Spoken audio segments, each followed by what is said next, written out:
Assalamualaikum warahmatullahi wabarakatuh. Perkenalkan, nama saya Abu Datuk. Saya guru BK kalian di SMP 1 Sampang. Sekarang kita belajar tentang materi cara mengatur waktu belajar yang efisien. Tugas utama siswa adalah belajar. Kegiatan belajar dapat dilakukan di sekolah dan di rumah.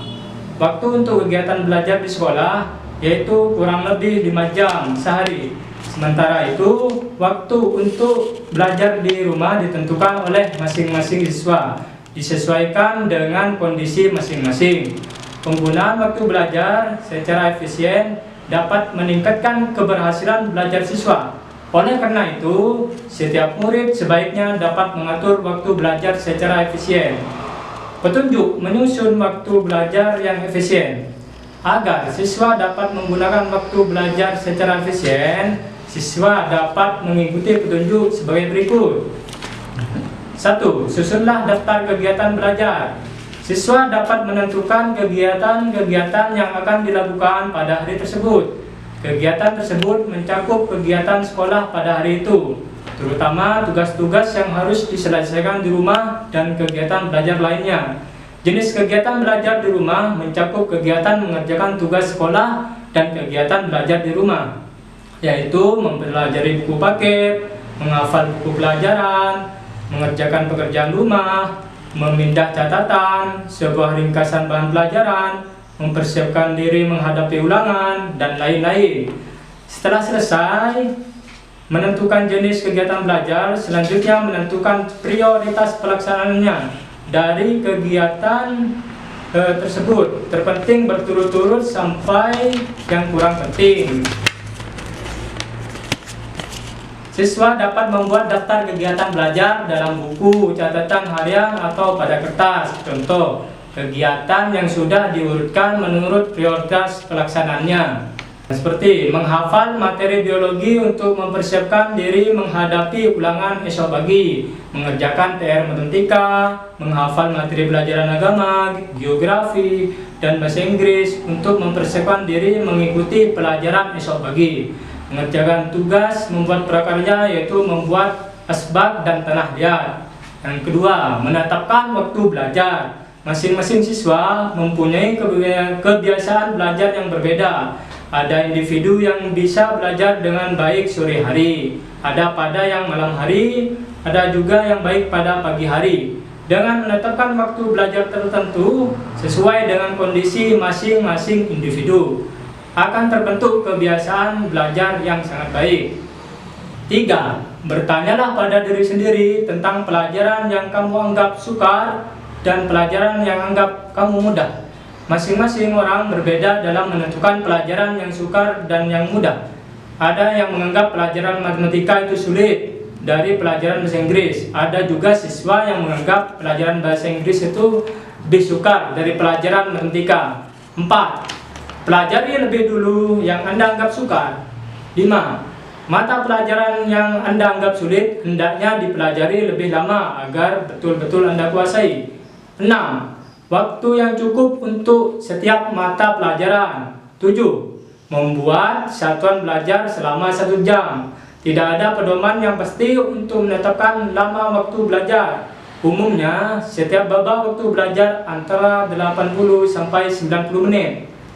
Setelah Anda belajar selama kurang lebih 1 jam, Anda dapat melakukan selingan makan makanan kecil, mendengarkan musik, atau melakukan gerakan kecil untuk meluruskan kaki sehingga selingan perlu dilakukan agar badan tegap, segar, dan tidak mudah lelah. Yang ke-8, ulangi pelajaran yang baru saja diberikan di kelas. Bacalah kembali pelajaran tersebut sebelum Anda menghadapi pelajaran berikutnya. 9. Pelajari setiap mata pelajaran sesering mungkin. Jika Anda belajar 1 jam setiap hari selama 6 hari berturut-turut, maka Anda dapat memperoleh hasil yang lebih besar daripada belajar 6 jam sekaligus, tetapi hanya cuma 1 hari. 10. Jangan mensia-siakan waktu luang. Contoh, ada guru yang berhalangan hadir, atau pelajaran selesai sebelum waktunya.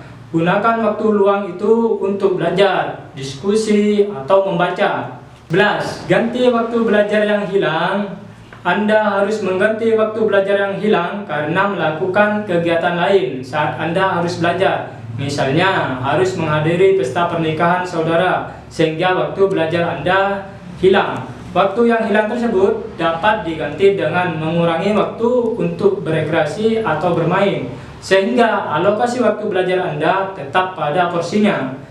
Sekarang petunjuk menyusun jadwal belajar. Waktu saudara untuk belajar di rumah sangat terbatas, namun banyak pelajaran yang perlu Anda pelajari dan banyak kegiatan belajar yang harus diselesaikan. Agar Anda dapat membagi dan menggunakan belajar dengan baik, Anda dapat membuat jadwal belajar. Ada 6 langkah yang perlu Anda lakukan seperti ini. 1. Catat semua kegiatan yang sudah pasti. Kegiatan ini meliputi kegiatan rutin di luar belajar, seperti makan, mandi, kegiatan belajar di sekolah, kegiatan keagamaan, kegiatan mengembangkan bakat, kegiatan les tambahan, dan istirahat. Kedua, tentukan waktu untuk tidur. Sebaiknya Anda menyediakan waktu antara 6 sampai 8 jam untuk tidur. Jika Anda tidak ada kegiatan pada siang hari, Anda dapat tidur siang selama 1 jam. Ketiga, tentukan waktu makan, mandi, berpakaian, berhias, dan lain-lain. 4. Tentukan waktu belajar. Secara pasti Anda telah mengetahui jumlah waktu untuk mengikuti kegiatan belajar di sekolah kurang lebih 5 jam. Untuk waktu belajar di rumah dapat disusun sesuai dengan kebutuhan dan kondisi Anda masing-masing. 5. Menentukan waktu untuk kegiatan lain seperti menonton televisi, mengembangkan kegemaran, dan rekreasi. 6. Gunakan hari Minggu untuk kegiatan selain belajar. Untuk memperjelas uraian tersebut, di bawah ini dapat Anda lihat contoh manfaat jadwal dan penggunaan waktu yang disusun oleh seorang murid. Contohnya, penggunaan waktu belajar yang baik dapat menentukan keberhasilan belajar seseorang. Terus, menggunakan waktu belajar yang baik perlu diatur secara efisien agar dapat mencapai hasil belajar yang baik. Sekarang, cara-cara mengatur waktu belajar secara efisien antara lain sebagai berikut.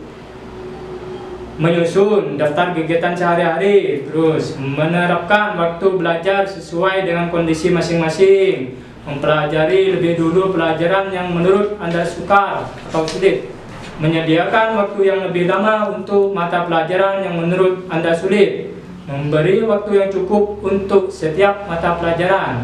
Terus melakukan selingan belajar tiap 1 jam, segera mengulang pelajaran yang baru saja diberikan di kelas, mempelajari setiap mata pelajaran sesering mungkin, menggunakan waktu luang untuk belajar, mengganti waktu belajar yang hilang. Sekarang yang terakhir yaitu cara menyusun jadwal adalah sebagai berikut. Mencatat semua kegiatan yang sudah pasti, terus menentukan waktu tidur, menentukan waktu makan, menentukan waktu belajar di sekolah dan di rumah, terus menentukan waktu mengembangkan hobi, dan terakhir adalah menggunakan hari Minggu untuk kegiatan selain belajar. Sekian dari saya, terima kasih, sampai berjumpa lagi.